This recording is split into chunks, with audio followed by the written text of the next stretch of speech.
Go. So welcome everybody to the Friday Flow Challenge, week 3. This week's theme has been about choice.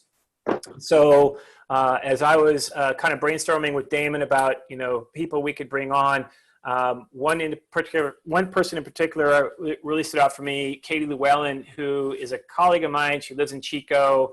I work out with her. I've known her for, 20 plus years. Sophia, I think the first time I really hung out with you, Sophia was like 2 days old. Oh my gosh. So yes, at least 20 years old.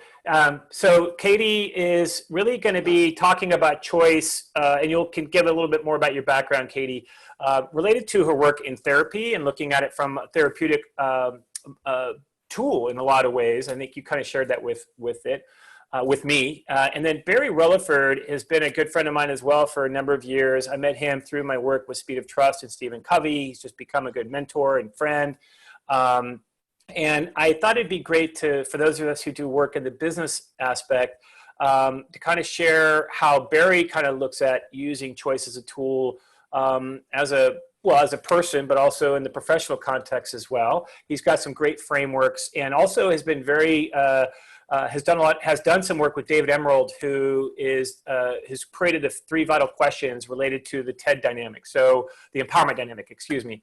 And so since we started off Monday with the drama triangle, I thought Barry's role and his experience would be very useful. And then of course, Damon, who's going to be kind of moving back and forth between comments on screen, and making sure that you all have an opportunity. And at some point when we can, allow for you all to step in and ask questions directly if you have one.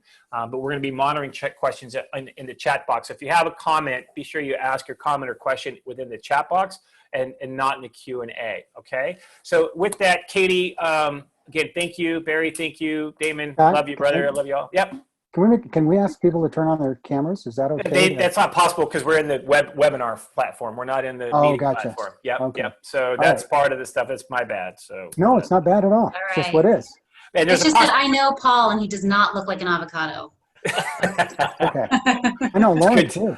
That's good to know. So with that being said, there is a high possibility that I might also get dropped off because I was yesterday I got dropped off like 4 times. So, and I just, I remained calm. And I shared in my wall of win yesterday that I didn't drop any F-bombs. So that was a good one for me. So I really That's your choice, Scott. It's your choice. Yeah, I know. I was totally choosing. Yeah, because I think I was in my first one. I kind of got dropped off. Anyway, Katie, tell us a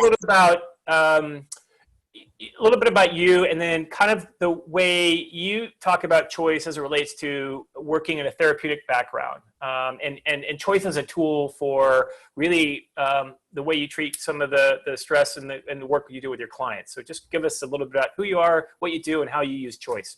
All right. So yeah, I've been a therapist for 16 years with license, but I like to say that I've been a therapist since I was like 4. Probably. And I started working in the schools. I've worked with CalWORKs, with Moms on Aid, who had a lot of trauma in schools with kids who are traumatized. I started working with first responders about 20 years ago. And right now, my practice is mostly law enforcement and police officers, EMTs. So one of the things that has kind of prevailed through all of the work that I've done is this choice that people have between reaction, right? Just what happens when they're in an experience or something happens to them, and then do they just react in the way that maybe they learned to when they were little, or do they, teaching people to have the presence of mind, check in with their bodies, and have already a list of choices that they can go to say like, okay, I'm not going to react in the way that maybe I was programmed to when I was little. I'm going to instead choose from my list, right? So we talk a lot about regulation, emotional regulation. I get a lot of emergency personnel who come in and they are really disconnected from their bodies, mostly because I always say that, like, you have 2 strikes against you. You're male in America, so you've been taught, if it's a male, you've been taught, for the last 20, 30, 40, 50 years to not notice your emotion and certainly not name it or express it. And then you went into a job where you were taught to completely shut down in order to do your job. So it's really about teaching people to get back in their bodies, to notice what the sensations are, to be able to name the emotion, to be able to think, oh, what do I really need right now? And learn to take care of that, as opposed to just whatever maybe they have, however they have soothed themselves in the past, right? Either by shutting down or by some behavior, substance, whatever it is. So. Right. One of the things you said in our conversation earlier in the week around how you use yourself as an example around, how to use choice as kind of breaking out of those habits. And, yeah. and I again, because we've been doing that daily emotional check-in through this process. Yes. Part of that is through, understanding interoception and body cognition. So how, can you share with the audience kind of like how you use it for yourself? Because I think a lot of times it's easier for myself, and this challenge has been really for me over the last few weeks, dealing with the trauma we've had in our family. Practicing what I teach is the only way to do it. So how do you practice that which you use as a tool for your in your work? I mean, because I think it's hard to be credible if you're not doing it yourself. Right. Yeah, I think it's a good question. We talk about soothing ourselves, right? And we're all just trying to soothe ourselves all the time. We're all just trying to kind of stay level.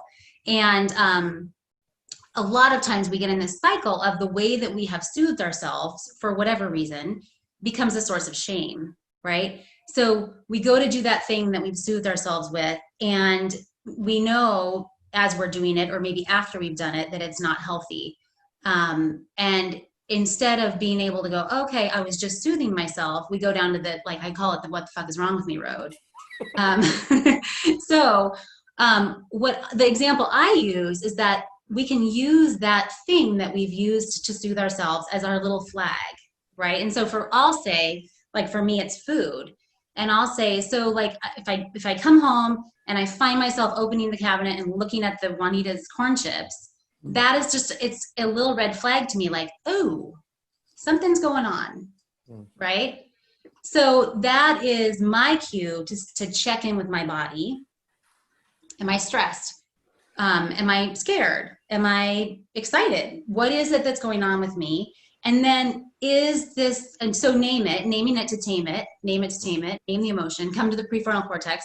And then once I'm here, I can make a decision so if I eat chips, that is not going to help with the fact that I haven't called people back, or that I'm anxious about, going to dinner with my mom, or whatever it is, right? What will really help?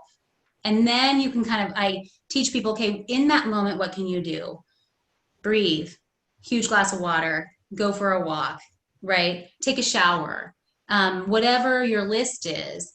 And it kind of takes you out of that. And then the other thing is, if I find myself eating the chips, right? And I can go, oh, here I am eating chips. And I can say to myself, oh, I'm just soothing myself. What else might work? As opposed to, what's wrong with me? I have no willpower, blah, blah, blah, blah, blah, blah, blah, right? Right. I think, and it's really interesting that you say having that list, because, a lot of times, first of all, having the awareness of what the trigger is, and that you're being triggered, and having the wherewithal to say, okay, what can I do instead? And I think oftentimes not having what else can I do instead is really a challenge. We call it, it's mental contrasting in a lot of ways. Is okay, if I know this bad thing's going to happen, if I don't have a plan for it, ultimately that bad thing's going to happen. So I really, to me, always try if these things, what are your options? If you want to work out, but you're too tired, maybe if I'm too tired, then I get out of bed and I stretch. Give yourself an alternative to get past that. And I've always found that to be a useful tool. So I appreciate that. And that list is really, really critical. So thank you, Katie. Yeah. Barry, so tell us a little about the work that you do. And again, let's maybe start with the work you've done with David Emerald's work and the drama triangle, and more importantly, the 3 vital questions. And then we'll start. Actually, I think, Scott, it might be more relevant if I just mention a little framework first before that. Absolutely. Second, we'll just dovetail right with what Katie's talking about. So one of my roles is to be university professor. So I teach at a local university here in Utah.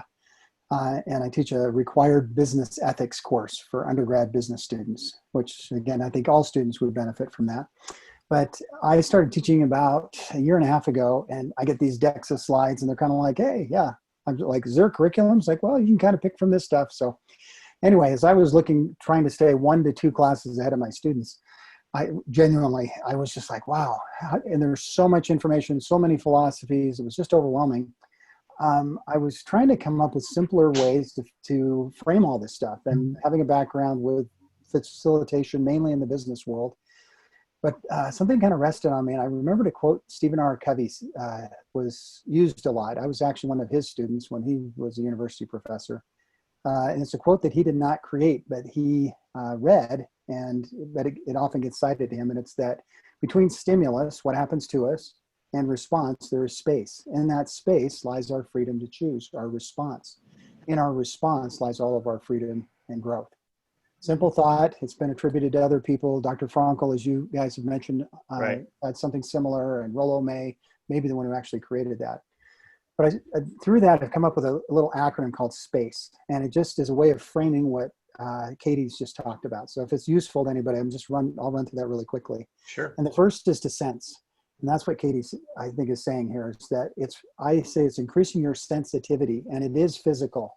For me, it's noticing, and I love these daily check-ins with ourselves of where am I feeling this, and where do I feel it in my body? I feel stress in my face a lot. It's just interesting, something I learned.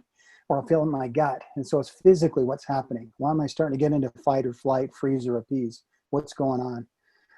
And in addition, emotionally, for me, I start to get war on the wings of emotion. I start to find myself really angry, or I'll feel myself really weepy, or, it's like, okay, this is more than the normal range of emotion.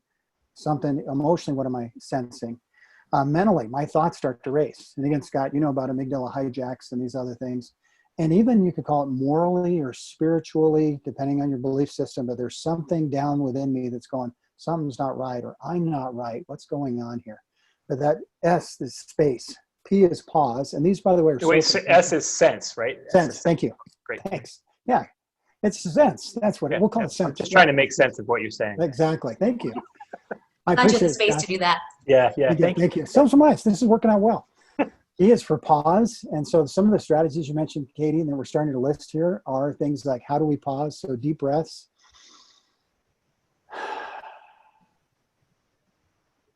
And I studied Aikido for a while, which is where I learned how to breathe. Mm-hmm. What you say, like take a drink of water. There's other things. There's a lot, but it's good to have those. But pause. How do we create space between the prefrontal cortex and all this stuff going on in the limbic system?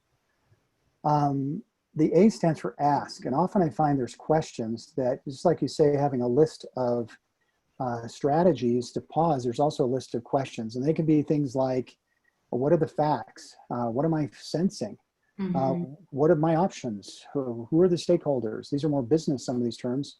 On the religious, I might say, what would Jesus do? Or what's the moral correct thing to do? There's lots of questions we can ask, but I find it helps to have kind of a hip pocket question. C is choose, which we haven't talked a lot about, but it's at some point you got to make a right choice, not necessarily the right choice, but make a right choice, one that's good, you'll like the outcomes. And the E stands for engage. And many of our choices, it's not just us, particularly in the workplace. It's not just us, well, I'm going to make this choice and I'm going to go, if I'm teaching ethics, I'm going to go make this moral decision.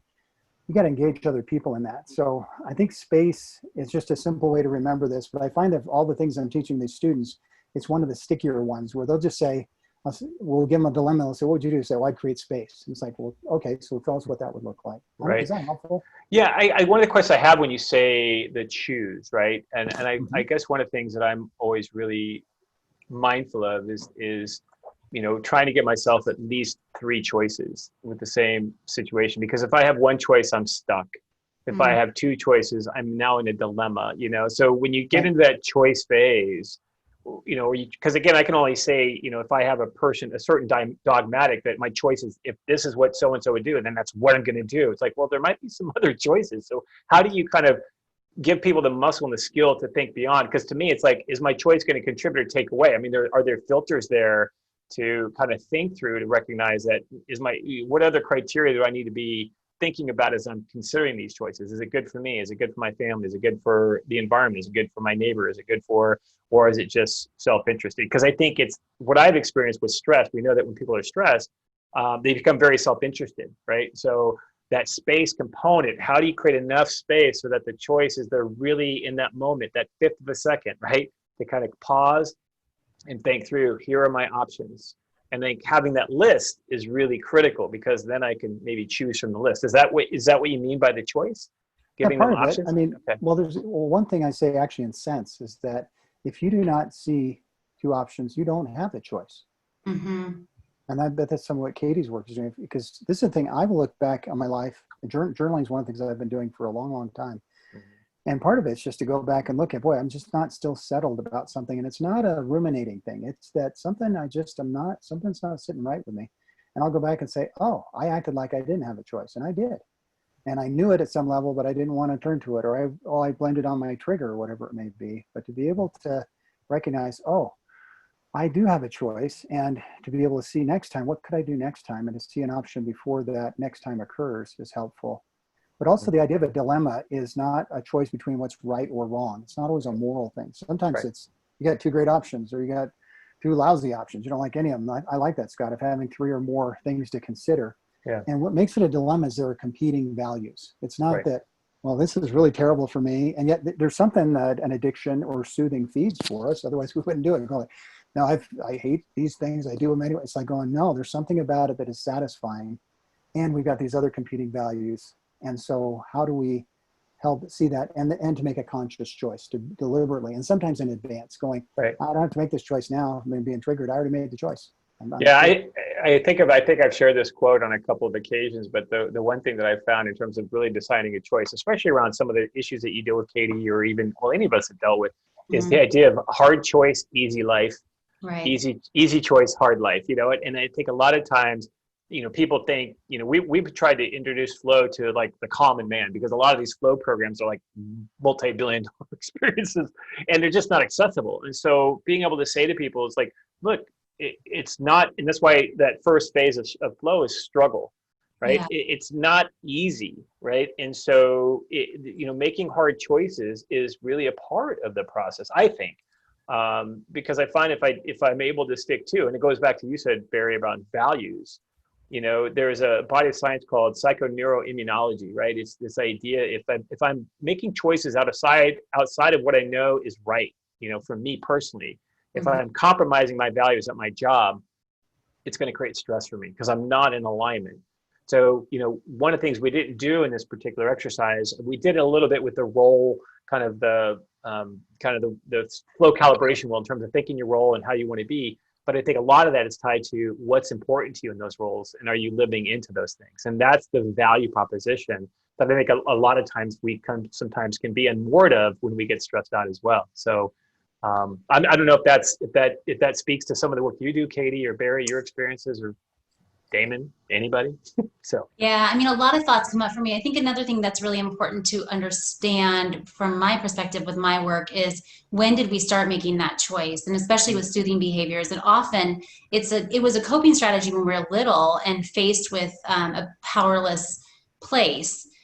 We chose something to take us away from that, or to soothe us during that time. And just helping people understand that then helps them as an adult, like, oh yeah, I used to the only out I had from discomfort was, I'll use myself, right, eating, right? right, But now I have a bunch of different choices. Like, I am not 10 anymore, right? I have people that I can connect to. I have exercise that works. I have being with my kids. I have all this other stuff that I have to choose from.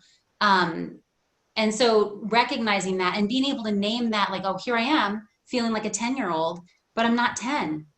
Right. And that's that space, like, oh, okay, I can make different choices. And sometimes that helps people to recognize, like, oh, nothing's wrong with me that I've been making that choice. right. It worked for a long time, but it doesn't work anymore. Yeah. We often say it's not you, it's your brain. Right. It's like, oh wow, and you actually can start working on it, and that's the Yes. idea. And especially like in Butte County, I think Damon and I, we've talked about in the past, like, we talk about flow and we talk about trauma. I mean, trauma is just the inversion of flow. I mean, in a traumatic experience, your nervous system is completely taking over and you're making non-conscious choices, really quick choices so that you survive because your brain is there to keep you alive. And, and I think that's part of the decoupling of our old narrative to our future and our current choices. And I think that's, at least the work I've been doing over the last 5 years, hasn't been easy and by any means, but it's been rewarding in a lot of ways. So, yeah. So Barry, how does that? Yeah, it actually is a great transition to some of this work of David Emerald's. David's actual last name is Wommeldorf. I've known David for about 25 years. We met in Columbus, Ohio when we were both working there, but David Emerald is his writing name. Part of it's a lot easier. He's always loved green. So that's, but it's David Emerald Wommeldorf is his full name. And I'm going to tell a little bit of his story if that's all right. And I don't know how much of this you know, Scott, but because if you've read The Power of TED, and TED has nothing to do with TED Talks. It stands for The Empowerment Dynamic and has an asterisk and it's copyrighted. But David, in his two books, The Power of TED and Three Vital Questions, are both parable type books. They're stories. But the first one, Power of TED, is very autobiographical. It tells about this guy who's walking along the beach, probably somewhere in the Northwest. His name's David. And he's reflecting on his life. And he had lost his father, who he was very close to, and had found out that he was infertile. He could not have children. And as a result, his marriage failed. His wife wanted to keep the marriage together, but David just was broken. So he's in therapy. And as he's working with a therapist, this therapist lays out for him Stephen Cartman's model that you mentioned of the drama triangle, and lays out these three roles that, as Katie can probably explain better, one of you can, how these are often developed early, whether it's the victim, the persecutor, or the rescuer. Is as children, we often are trying to control our environment or to get what we want, to be able to feel safe and secure. And those can be traumatic, some of that. So for a persecutor, we're often, I'm going to hit you before you hit me. I'm going to take charge. I'm going to be this assertive person or even aggressive. As a victim, we kind of feel powerless. It's like, oh, I can't do anything. And as a rescuer, we feel like, well, if I please or appease, then people will like me and I'll get the love or the results that I want. Right. David said, and so as he's walking on the beach, this character named Ted comes along and they kind of talk about this drawn in the sand.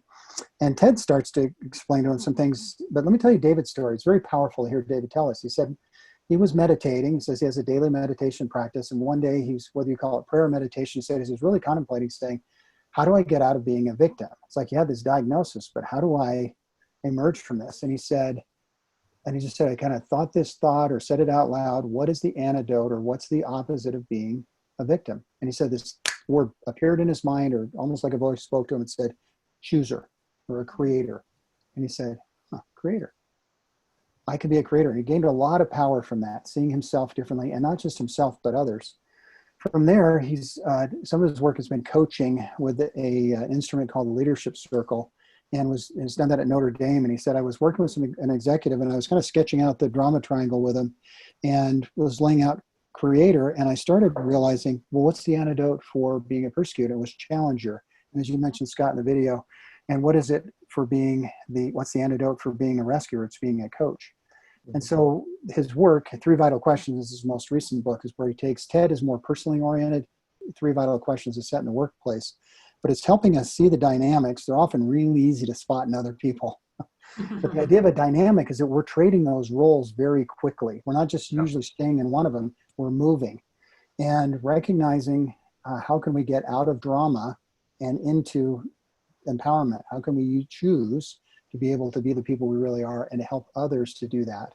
And to create the space in a sense where they can be that. So there's this whole idea of a choice point. So I don't know if that's helpful. That's so kind of what are the three vital questions that are built into that process? The first question, because I mean, I think the thing that's interesting about questions from what I like about the SPACE acronym you gave, when you ask yourself the question, right, you immediately engage the prefrontal cortex, right? So if you have the wherewithal to ask a question, it pulls you out of the limbic part of the brain and you ask the questions. And if you have a list, like, hey, what can I do right now to make myself feel better? Oh, I can drink water versus. So again, these are the simple little, I don't want to say hacks, but they are little tips for you, strategies to be able to do that. So what are the three vital questions that David does?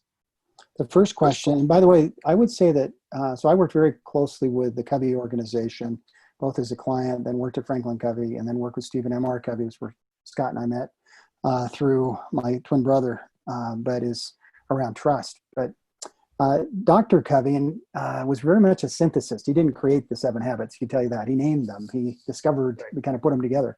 I think David's work is the same way. His work he traces to others in this field of people development and how to be a better human, how to truly be human.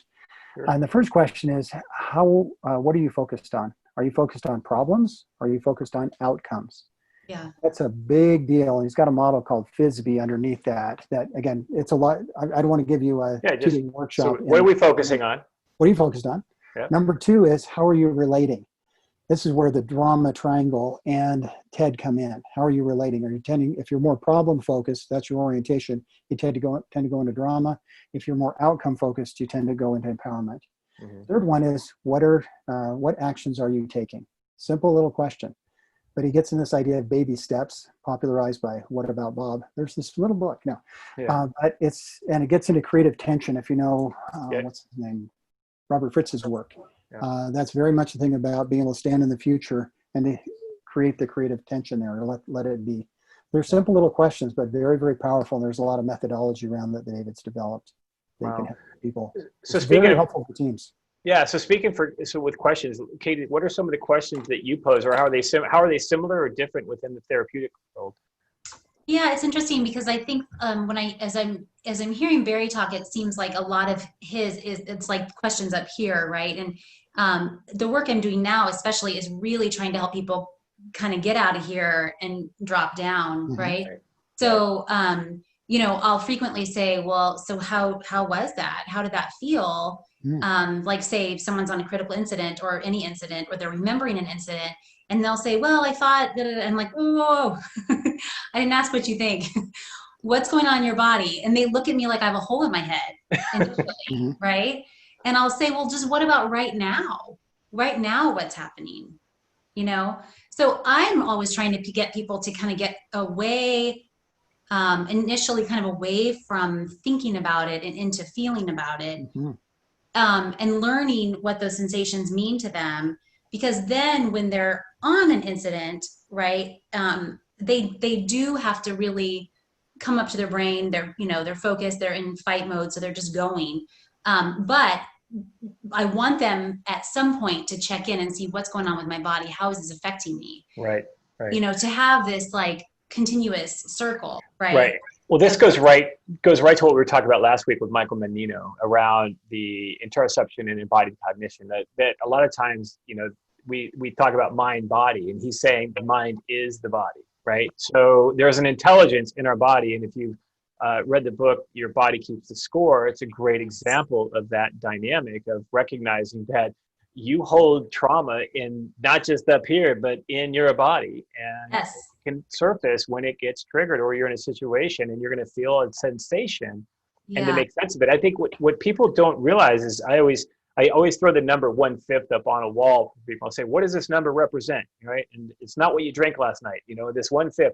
That's the amount of time that your brain is taking to pick up cues from its environment that is either going to be rewarding or a threat. So it's looking for threats. And then it has a half a second to determine what it's going to do with it, right? So Evian Gordon is the physician or the neuroscientist that kind of shares his data in the work that he does, and he's trying to teach impulse control, right? To create that space between the stimulus and the response, but it's that sense of it again, there's a sense of awareness of making sense of it, so I know what to do with it, and have the tools. So what do you find? And I don't know, Damon, you can chime in here too, because this is work you're as a sports psychologist, what either resonates or how do you kind of use the feeling side when you're talking about performance? Yeah, no, I love all of this. It's so crucial and critical. The thing that typically comes back in my work and something I've been speaking about a lot lately with people is, wow, this is all really great, but when I'm in that moment, I'm incapable of remembering to do this.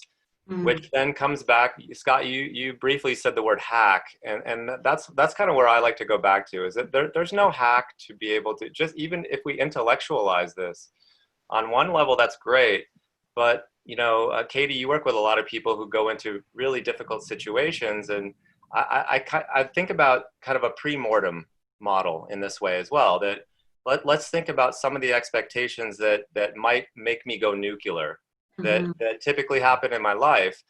And so I actually think that I'm curious about how you front load the training with people so that it's at least somewhat wired, or there's a chance that they'll be able to recall it in the moment. And we know if they do, all these wonderful things can happen. And we know when they drop down, also it's really informative. Right. But in my space, a lot of it is like, okay, that's great, but I'm going to need to know how to do that when the bullets are flying and when Yeah. the lights are bright. Can you guys talk a little bit about kind of that front loading, or how do you introduce this to people that you work with? Yeah, I mean, I'll talk about it. Often people come in my office because they say, I can't go to work tomorrow. I can't do it. I can't get on an engine. There's no way I can get on that plane. I'm ready to turn my gun in.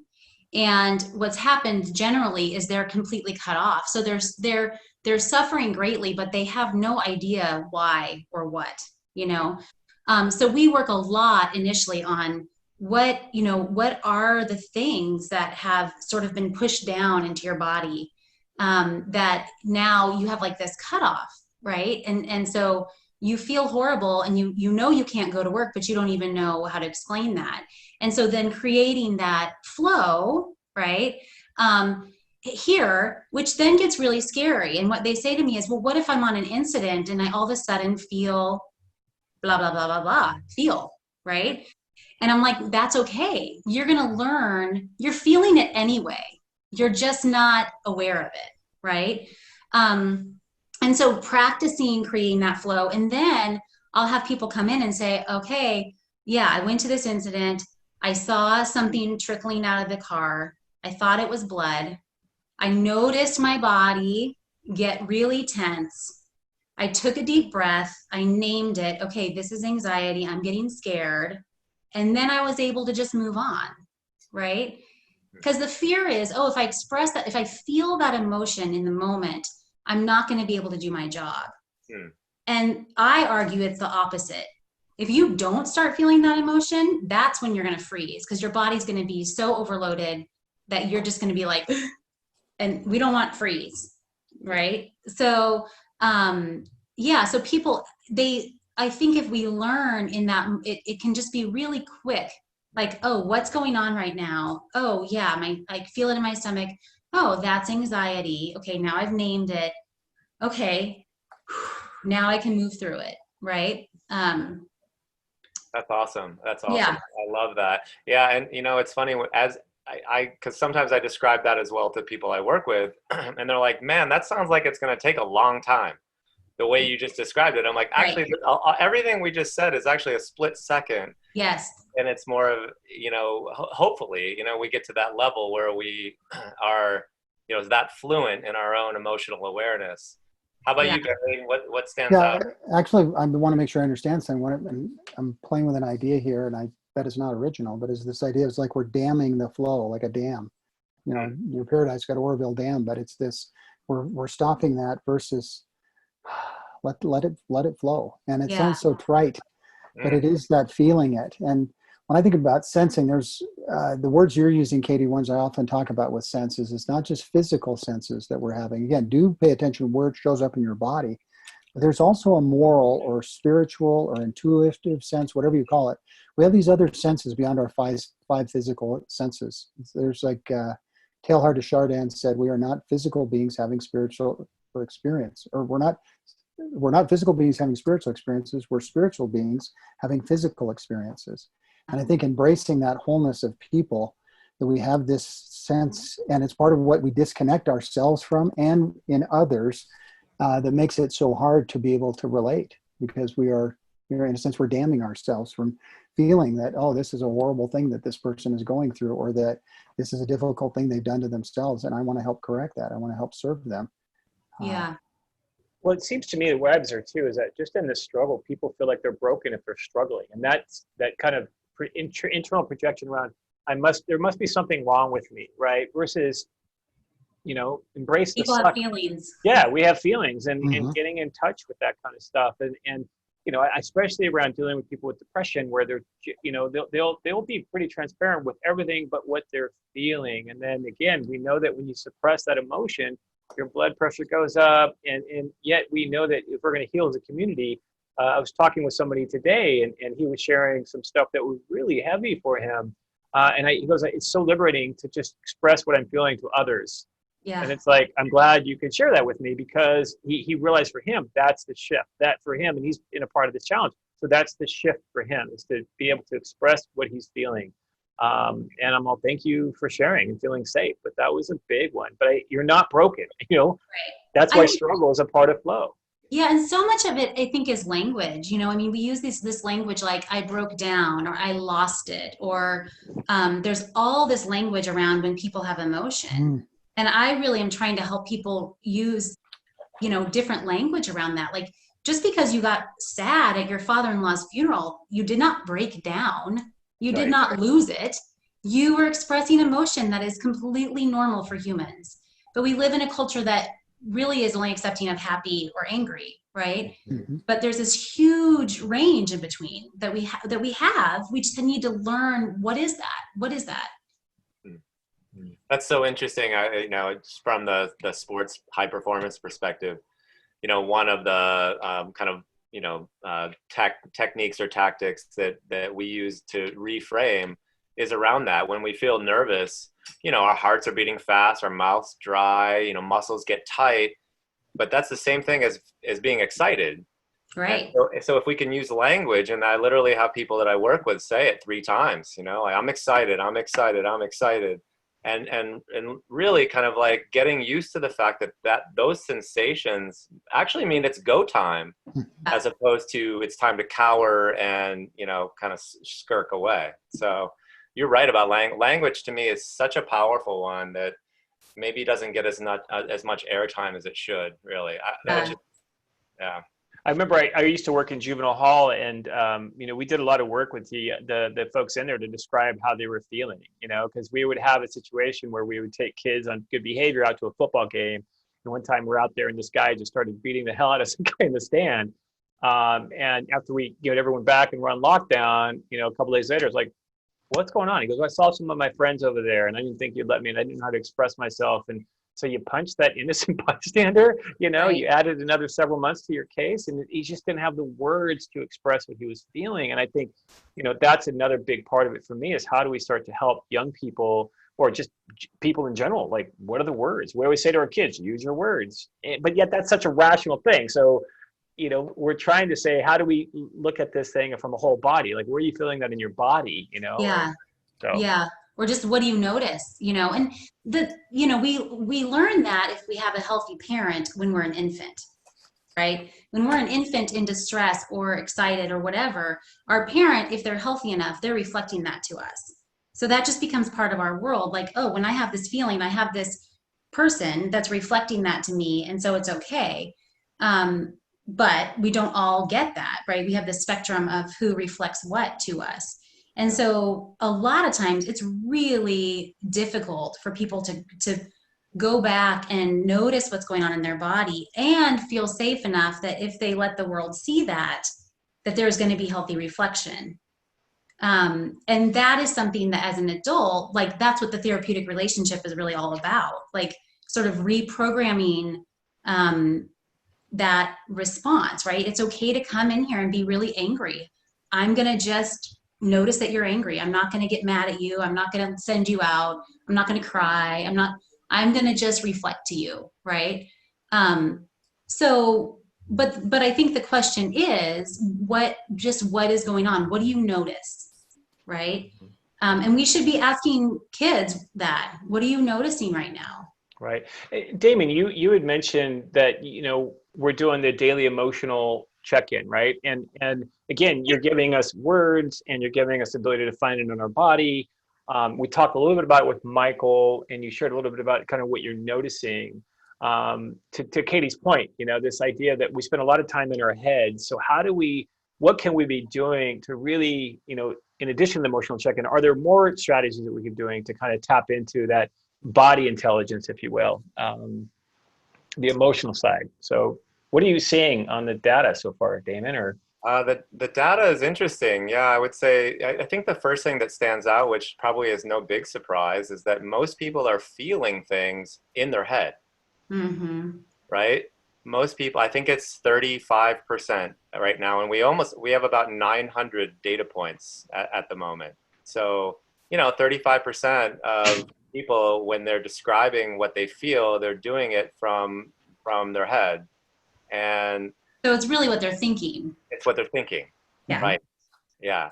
So that to me really jumps off, right? Yeah. And I think we underestimate the efficacy of small gestures, movements. I mean, by me putting my hand on my chest right here and just kind of shaking myself out, I can shift my state fairly quickly. And I think that might be circling around kind of the problem too, is that we're thinking a lot, to your point, Katie, but we're also kind of thinking about, we've created big words like stress management or time management. And those are really difficult things to have any semblance of control over.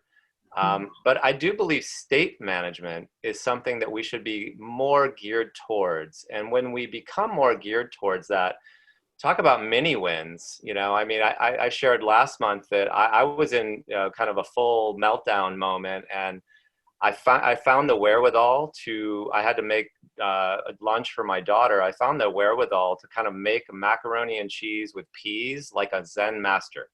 And I did it as I was very mindful of my gait towards the kitchen. I was mindful of the pace that I was moving within, and the breath, and just and even like the movement of my eyes, and just every step of that process. And I really, at the end of the day, I think that if we can kind of start to think a little bit,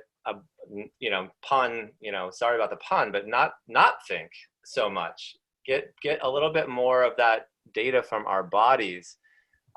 Anyway, that's the first thing that kind of jumped off. A lot of people actually use their own language as well, which I think is really important.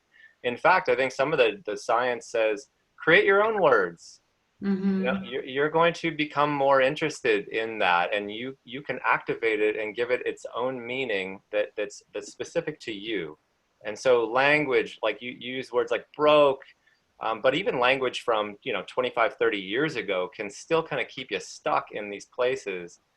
Upgrade some of the language a little bit, drop down a little bit more in your body, as you say, and look for these mini wins. If you can shift your state for 1 minute, Mm-hmm. for 10 seconds, if you can remember, oh, that's right, I'm supposed to shift my state.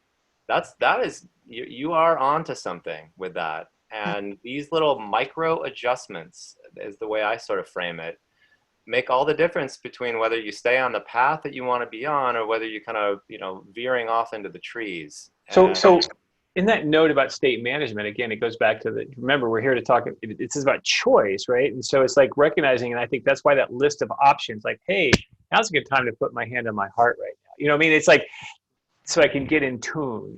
And so I hope that as people are kind of developing their practice, that they can really start to see how, again, there are easy steps to say. I mean, hard to practice, but easy when you kind of think about it. And how do you build that into your daily practice? A routine around, I'm just going to check in right now. I wish I had like 4 or 5. I mean, I do emotional daily check-ins.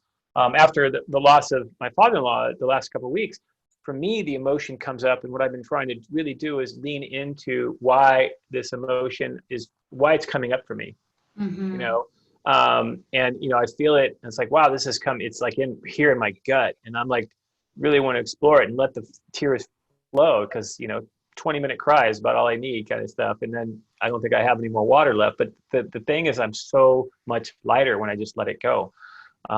So to be able to grieve in a way that's not only about understanding it in my head, but really understanding it in my body, has been probably the best thing I could have done. And I've been really appreciative of the daily check-in, because it's like, whoa, it makes me pause. So it's been really useful for me. I want Well, to I note think, something. oh, go ahead. Oh, sorry, go ahead. No, I just want to note what Danielle has put in the chat about rebranding emotional intelligence to emotional literacy. I think that's a big idea. Mm. Yeah. And just, and I love what you're saying here, Damon, about having our own language for this and really looking at the words that we're using, because there are some that may keep us stuck in an earlier emotional state. And the Mhm. thing is, with this kind of upgrading your state, I love this concept because I've done a lot with time management. I worked at Franklin, and there's some of those things that are useful, but the whole promise is kind of we can get you control of your life, and it's like, boy, no wonder that's so hard for people. It's like it ain't gonna happen, Or we'll just get you to control yourself. It's like, well, what if I could just be myself and let myself be and flow, and show and feel like, hey, you know what? I actually don't have to be different than me. Oh, that's a great thing to be. So, but I love this concept that Danielle's sharing about emotional literacy, or even to where we become emotionally fluent and Yeah. to name it and feel safe to say, yeah, I'm really depressed right now. I'm discouraged or whatever it may be, and not feel shame or like, oh, I'm less than, but it's like, yeah, it's what it is. And naming it helps to, claim it, tame it, and, move beyond it. Yeah. It's interesting when I'm working with men who have sons, and this is going to sound sexist, but women are just, we have better emotional literacy generally because we're allowed to, right? But as men start to be able to name what's going on within them, um, or as they're able to help their children name what's going on with them, that is creating that emotional literacy, right? And it's also sort of breaking down this idea that it's not okay to have certain feelings. So, yeah, I think it's so important for kids, for all kids, obviously, to be able to say whatever it is, and just for someone that they trust to be able to just reflect that. I can see that you're feeling that way, right? Yeah. Um, Can we do an experiment? sure. I want to just ask people who are on the call. I've unmuted you. I mean, I've allowed you all to talk, and I just be curious to know, what do you guys like Emiliano? What are you feeling right now? I mean, what's resonating with you in this conversation? I don't know if you can talk. You have the permission to. So I'm seeing I everybody's can right. Oh, talk, there we go. yeah. there you go. Thank There you you, go, Emiliano. Scott. Because you do some of this work Yeah, too, I have a Emiliano. little bit of a delay. I do, I do, but I'm learning a lot right now with you guys. I'm posting some of the stuff that I like to emphasize in these new insights for me. Um, right now, as you guys were talking and about this, a lot of the things that you guys are talking maybe are things that I kind of know, but the fact that you're refreshing and we're going deeper into this. Um, so for me today was really important, this moving from thinking and bringing back to the body, right? What I'm feeling, what I'm sensing within.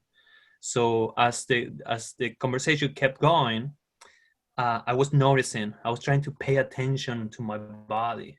What you, Demon, said about doing the macaroni and cheese as a zen, I was like, oh, maybe I can be present right now Mhm. and be absorbing all this information as a zen. Just really, I hear the voices of my kids and my wife in other rooms. Also bringing attention to my body posture, because sometimes the posture that I choose in my hands or my feet, they're not very comfortable, but it's because I'm not really connecting that to my awareness. So I change my physical posture. I'm more aware of the different sounds, and I'm absorbing the words in a different way. So I'm really enjoying actually this experience right now. Thank you for allowing me this space Yeah, to share. I kind of want to know what's happening out there in space. So yeah, thank you, Emiliano. That's awesome. Anyone Mhm. else? Yeah. I mean, while somebody else is popping on there, I think there's also this fundamental uh, um, need for us to demonstrate some self-compassion and also understand that we are imperfect beings. And if we start at that baseline where, I mean, I don't know what standard we're all holding ourselves to. Typically, it's one that potentially is out of our control or one that has been structured before we were of formative years. And we're in this scaffolding where we're expected to stick the landing and walk the tightrope so effortlessly, or if we have some small hiccups, oh, God forbid. And I really think at the end of the day, the release and the allowance to be human, it's not painting with one hue. We have a multiple hues on a palette, and then the beauty of life is to be able to select these in ways. And I think these practices allow us to become more embodied in the moment. Therefore, we can have these realizations, as Emiliano was just talking about, which is so powerful. Thank you, Emiliano, for saying that. Well, one of the things you said, Damon, a moment ago, Paul, I'll get you in a second, but the thing that came up when you said that is Professor, the gentleman at Stanford who did the prison experiment, he also used to do a class where the students would just put a mark on their head and have them walk around campus, and people would go up to like, hey, you got something on your head. It's like, I know, thank you. No, you got to wipe it off. And the point of the exercise was getting people to recognize how many choices are they making based upon other people's expectations. Mm-hmm. And, a lot of times we are kind of trapped into this bubble, this narrative that may not be our own, but it's what we have other people projecting onto us. And so all of a sudden our choices become more constricted because we're trying to please. Going back to the drama triangle, it's like, I wonder how many of my choices are being made because of what other people want from me rather than what I need for myself. And I was working with a group of executives this week, and this one woman said, straight A, like never took a day off, never missed a deadline. She goes, I had to take administrative leave. I missed a deadline because I'm working from home. My kids are driving me crazy. I don't even know who I am anymore. Mm-hmm. But she's coming, I think she's going through this existential thing. But I just, to me, as you're saying that, Damon, I just wonder how many of us sometimes struggle with that realization, is that my choices are being based on what I want. I think what Damon wants from me. It's like, I don't want anything from you. I just want you to be you. So it's an interesting dance. So Paul, did you have something to add? Peck?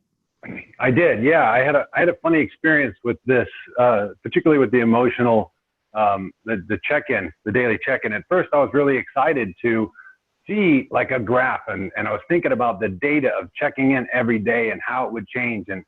And then I noticed just this week that I'm like, oh, wait a minute. I'm being trained to look for where that emotion is in my body and check in with myself. I like got fooled into doing it on a regular basis. And I'm like, wow, that's a good one. These are not your droids. Gotcha. And then I noticed when I felt stress and I looked at where it was, you start looking for the reason. Why is that? Mm-hmm. And when I have a bad emotion or whatever, check-in, and I start looking for the reason, I start looking for what's wrong. Mm. And when I start looking for what's wrong, I always find it. It's never me, it's never just an emotion. It is, oh, my wife is this, or my job is that. And I start going down that spiral. And I'm like, whoa, hold on a second. It's just a feeling in my chest. Mm-hmm. I can breathe, I can use one of these exercises, and I don't have to go down looking for all the things that are wrong and all the reasons why I'm stressed in my life. I can just feel it and then let it go, and then use one of these tools again to concentrate on the good stuff in my life. Be grateful, and then it totally changes my state. So that was a really cool thing that happened to me just this week. Yeah, wow, that's all. That's awesome, Paul. That That's is amazing. awesome, Paul. Yeah. That's really cool. And Barry, like what pops off for me when hearing Paul speak is going from victim to creator. Mm-hmm. In a way, right? Mm-hmm. Absolutely. Yeah, because what I was hearing in Paul's thing as I was just thinking that is going like, boy, if I'm feeling off, I start looking for somebody to blame. And then it's like, oh, who can I go get to be my ally? None of this conscious, and if you know any of Gary Warner or the Arbinger Institute's work around the leadership and self-deception. I studied with Terry as well. I had some great professors, and it's all about collusions where we get in these dance around the truth versus just going like, ooh, I'm having this physical sensation. Huh, interesting. What can I do now? Yeah. Because again, you're breaking up the narrative. We talked about language earlier. It's that internal narrative now I'm starting to lean on to, and as an explaining away rather than really, again, understanding. And I wonder how much of the choice point of this tension is because we're interpreting it in a way versus really, as I heard Paul say, I'm understanding. I'm like, oh, it's just in my chest. It's what my body's saying. So. Yeah. And then there's that space, right, where, okay, now what do I need? What do I need right now? Because, to not do away with the feeling, but to deal with why this feeling came up. Yeah. Mhm. Anyone else have anything to add or share? We have just a few more minutes, but I want to hear more from you all as well. Anyone else? You got 10 seconds.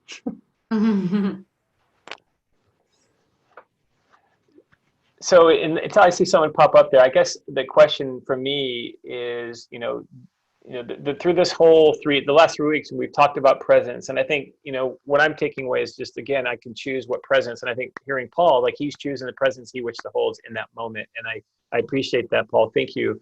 But also the ability to connect with that. And again, it's part of the lesson last week for me, listening to Michael Menino, was this idea of, the mind is the body. There is no disconnect between the two. And it sounds like from what you do, Katie, it's really getting people to use that body as their intelligence, or to what Danielle was saying, that emotional Literacy. Yeah.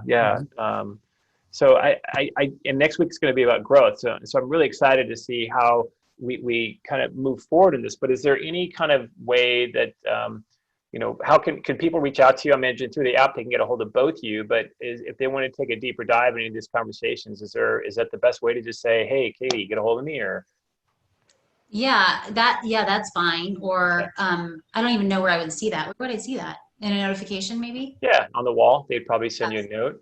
But also, are there other resources that you maybe would consider people maybe to look into? I know, Barry's a walking library of resources, but is there a particular book that kind of shifted the way you kind of look at choice? Yeah, I mean, I think The Body Keeps the Score Yeah.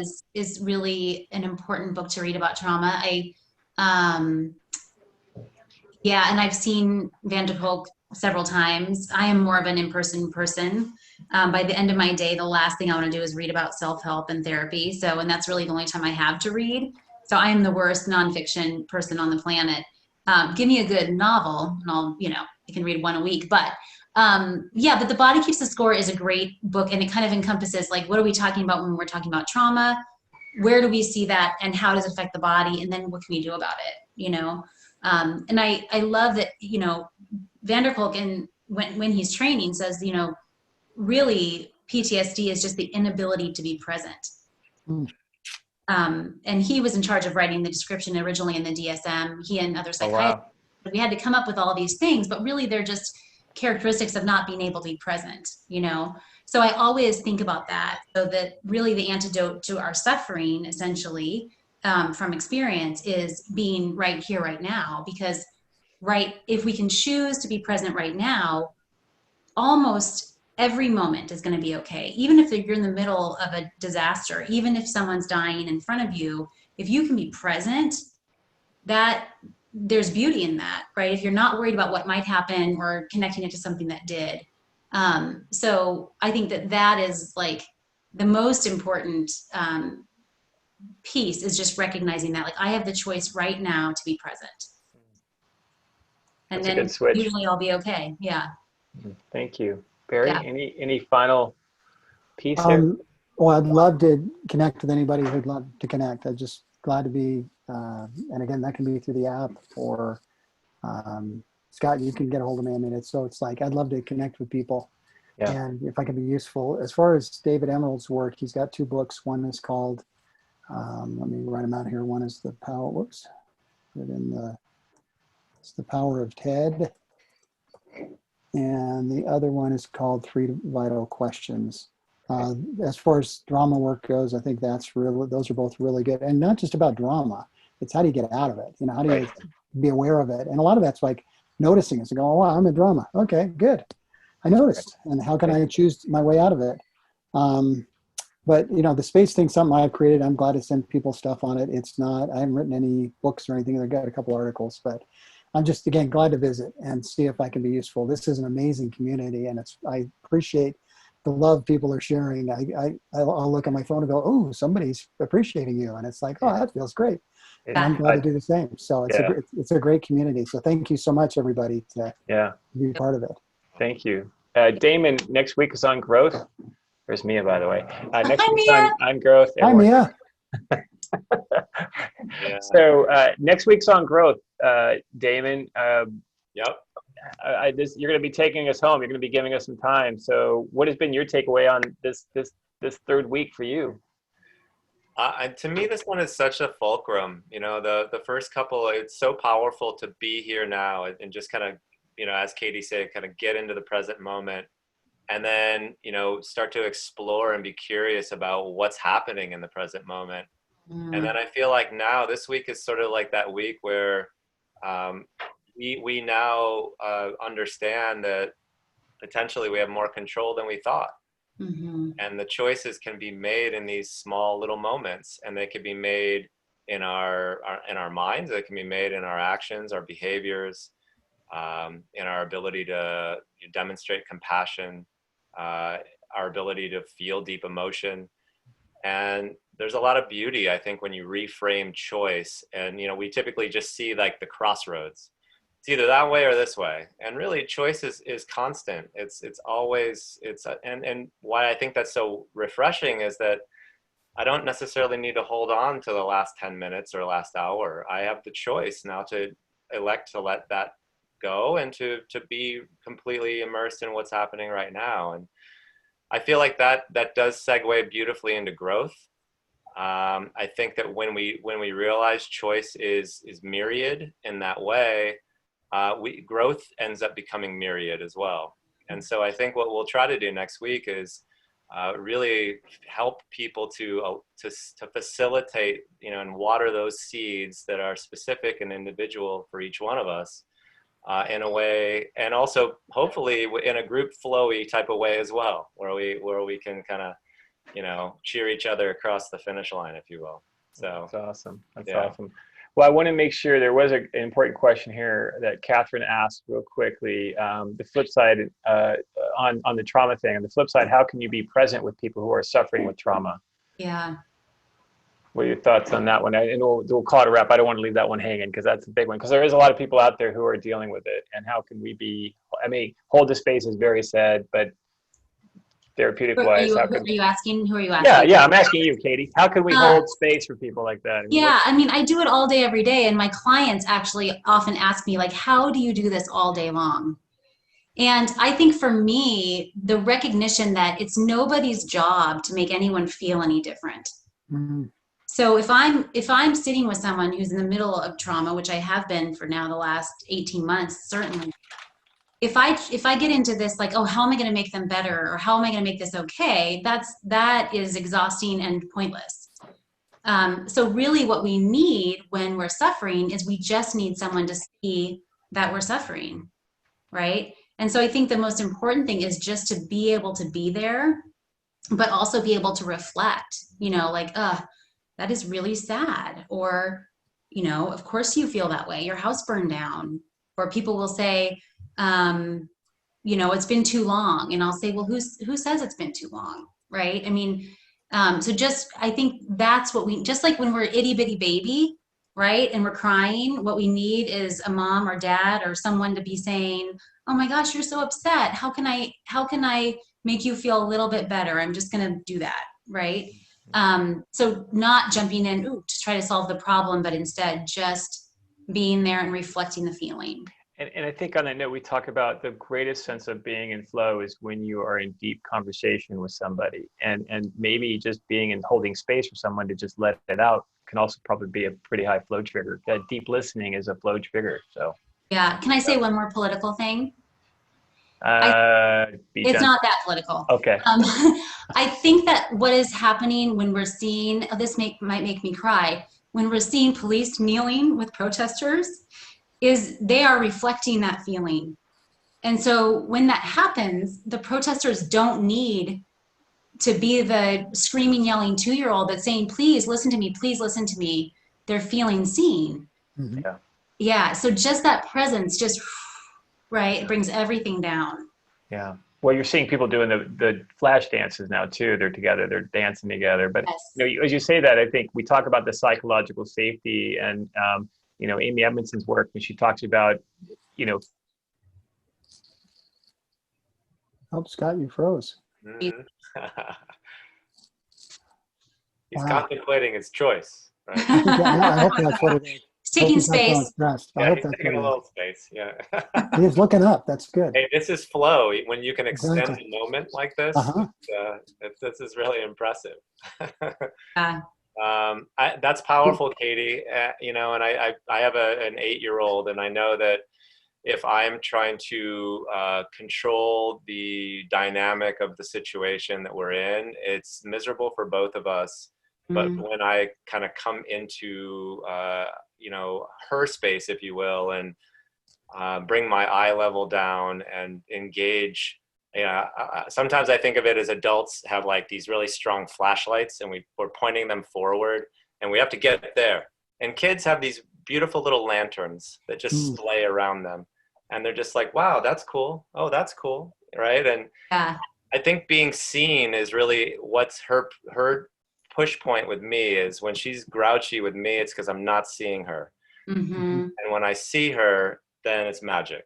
And I agree with you. I've been the most profound moments I've noticed have been when you know, the officers have seen the protesters, where they have had a chance to kind of not get hijacked from a nervous system perspective, and human beings or a group of human beings are respecting their own humanity. Mm-hmm. And not to get too political on it either, but you know, that's my hope, is that we can respect one another's humanity. Yeah. That's beautiful. Well, I think at this stage though, maybe Scott texted me here. He said, "Love you, man." So I have a feeling, I have a feeling that means he's probably not going to be able to jump back on. So Barry and Katie, thank you so much Oh, you're for welcome. Thanks for having us. insight, your heart, your ideas. They're so inspiring. And as they both mentioned, find ways to get in touch. You can work through me as well. And have a great weekend, everybody.